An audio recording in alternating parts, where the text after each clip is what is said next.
He's an award-winning broadcast journalist, musician, television host, and now add best-selling author to the impressive resume of John Tesh.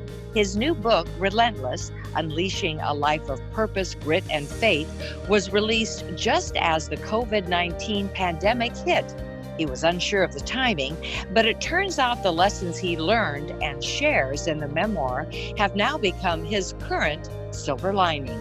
Thank you so much, John, for joining us. You know, of all the people I know, you are one of the most positive, also one of the busiest, but you, like the rest of us, of course, are quarantined and you're staying at home. So with your positivity and your faith, and I know all the light you have around you, how are you getting through these times? You know, it's not fair, because I already trained for this by going through a 3-year battle with what was diagnosed as terminal cancer. As far as being positive, yeah, it's really the only choice. You know, that's one of the things that I'm always talking about is you almost have to approach it. I'm not a Navy SEAL, but I read a lot of Navy SEAL books, you know, and you have to sort of approach it with, okay, what's the mission?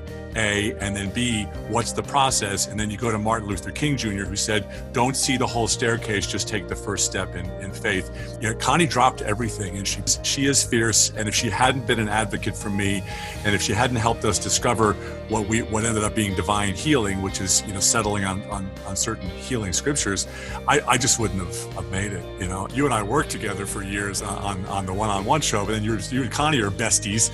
And so you know Connie well enough to know that her grace comes from Cher in Moonstruck, where if I'm having a bad day, she just looks at me like Cher looked at Nick Cage and says, "Snap out of it." You know, I don't get much anything other than that. It's good for me.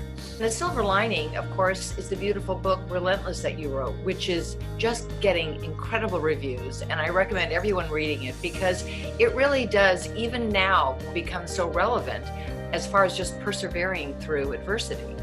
Yeah, you'll find I tell people they'll find a piece of themselves in the book, and you find a piece of yourself in the struggles and in the victories and in the faith and in the lack of faith and in the doubt and perseverance and grit, all of that. You find a piece of yourself in that, and you use that to move forward. And you know, it's when you get to a certain age, you understand that it's not about money, it's not about Emmys or trophies or anything. It's about if you can touch somebody and just give this much encouragement, then you walk away from that event, understanding what your purpose is. For NBC Cares Silver Linings, I'm Sandy Newton.